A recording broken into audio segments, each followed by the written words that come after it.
Majority po na nagko-comment na taong bayan from all over the world ay dismayado sa nangyari sa Senate hearing at ang iba naawa sa inyo at ang iba sinasabi parang ginang up kayo, pinagtulungan kayo doon sa Senado. Unang katanungan, yun ba po ang naramdaman ninyo during the time na para bang pinagtulungan kayo o ginang up kayo sa line or way of questioning ng mga senador? Opo, kanina, hindi naman po lahat, kanina, Okay. yung ang naging tema ng pagtatanong kanina ay hindi para mapalabas yung, yung issue patungkol dun sa PIDEA leaks.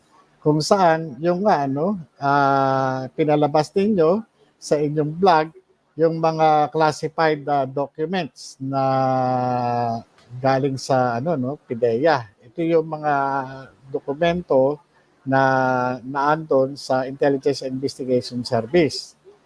Ito yung subject nung Senate hearing kanina. Ngunit ang nangyari naging mistulang pamimersonal sa inyong lingkod at ito ay talagang nagmistulang talagang halos lusawin yung buo kong pagkatao at pinalalabas na ang taong nahaharap sa isang kaso o mga kaso ay wala ng karapatang mabuhay o wala ng karapatan pang magsalita kahit na siya ay mayroong personal knowledge sa isang naganap na pangyayari. Dapat talagang maging patas eh. Ang nakita kasi ng taong bayan ay yung hindi patas na katanungan at yung the way kayo tratuhin. Yun ang nakaramdaman ko na parang sinisindak kayo, tinatasan kayo ng boses, hindi pa man lang bumubuka ang inyong bibig, talagang parang gusto na kayong lamunin ng buo. Okay, doon sa katanungan, okay, ni Senator Jinggoy Estrada, doon tinitira niya yung kredibilidad ninyo. 'Di ba? Yung mga past, cases na kinasangkutan nyo na most of them ay dismissed na.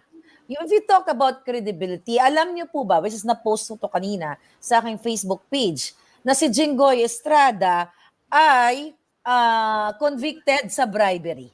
Parang sinasabi doon ni Mr. Estrada na dapat wag kayo paniwalaan ng taong bayan kasi kayo ay may nasasangkot na kaso. So para nga sa akin, sir, kung yun ang kanyang premise or narrative, hindi ba dapat hindi rin natin siya pagkatiwalaan bilang isang senador kung siya ay convicted sa bribery?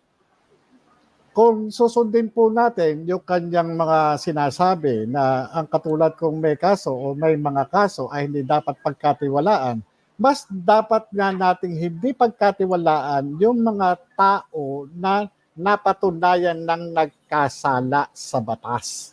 Ito yung mayroong mga may mga conviction na sa mga hukuman. Ako ay wala pa namang nangyayaring conviction sa akin.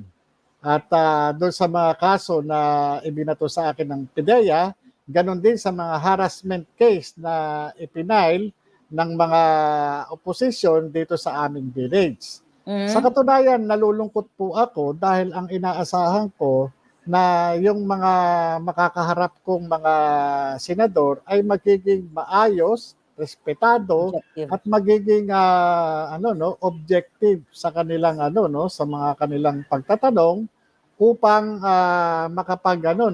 dumating dun sa punto na